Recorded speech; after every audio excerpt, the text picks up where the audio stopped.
Anybody who studies the Quran seriously knows that Allah records on multiple occasions how prophets were insulted, how they were made fun of, how they were rejected in the most obscene ways, and how even the prophets themselves felt the pain of those disbelievers making fun of them.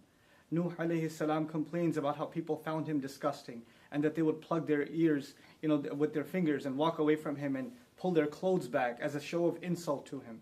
And our Prophet is no exception, sallallahu alaihi wasallam. This Quran that honors our Prophet also at the same time records the most hurtful words that were said to him, that the Prophet himself would have to recite and remind himself of the words that were said about him. Sahir, magician, majnoon, insane, kadhab, a perpetual liar. So many accusations are made against our Prophet sallallahu alaihi wasallam, and they're all recorded in the Quran. Allah wants us to remember that this is a fact, that all prophets, though they are the most noble of Allah's creation, and that Allah Himself has honored them, at the same time are people that will face the worst kinds of insults and the worst kinds of ridicule. But what is supposed to be the reaction? And if anybody's supposed to be angry and just be overwhelmed with rage when the Prophet is insulted, I would argue it would be his companions, whose faith, radiallahu anhum ajma'in, can't even be compared to yours and mine. But how come they don't react the way we do? How come they're not having any protests? How come they're not going out and yelling and screaming in rage? Because they understand that the Quran didn't just come to give them a love for their Prophet, but also to guide that love, and to also teach them how to respond to these kinds of insults. How is it that we don't know that the Prophet himself is told, sallallahu alaihi wasallam, "Wasbir ala ma yaqulun." Be patient over whatever they say. I'm fascinated by this ayah because the word ma means whatever.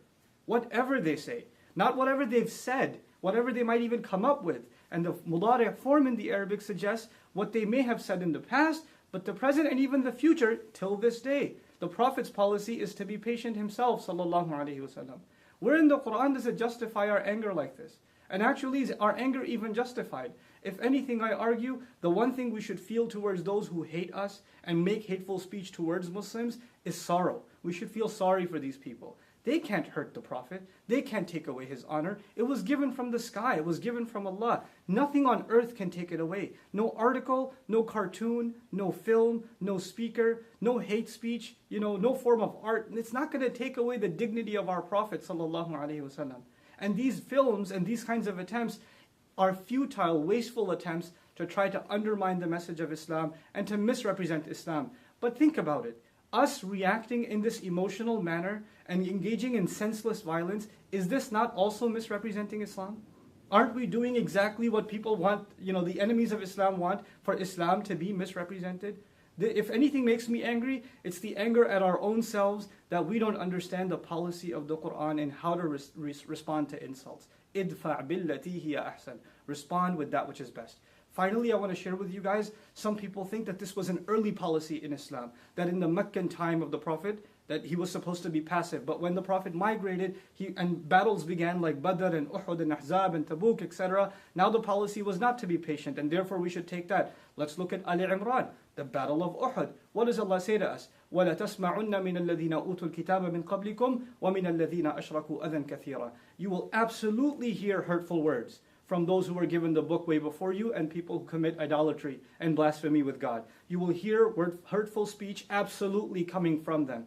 These kinds of things are a manifestation, a proof that Allah prepared us mentally for that. But what was supposed to be our reaction? God Himself tells us, Allah Himself tells us, وَلَا إِن تَصْبِرُوا وَتَتَّقُوا فَإِنَّ ذَلِكَ مِنْ عَزْمِ الْأُمُورِ. If you can be patient and you can maintain your consciousness of Allah, then that is the most noble of deeds, the highest of accomplishments that you can accomplish.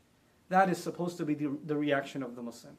This video was watched by 30 people? This loser and his cousins? Before we gave it support. We made it popular. We're the ones that are giving it more flame. And I want to end with this. In school, bullies tease the kid that they know takes the teases and gets, he shows a reaction.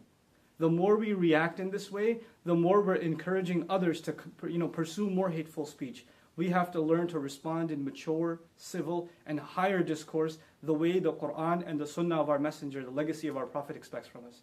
I pray that this is a message that reaches all of my young brothers and sisters that are feeling the sadness, the rage because of this incident, but I hope to turn that rage, and I hope you can turn that rage into something positive. Barakallahu li wa lakum. Assalamu alaikum wa rahmatullahi wa barakatuh.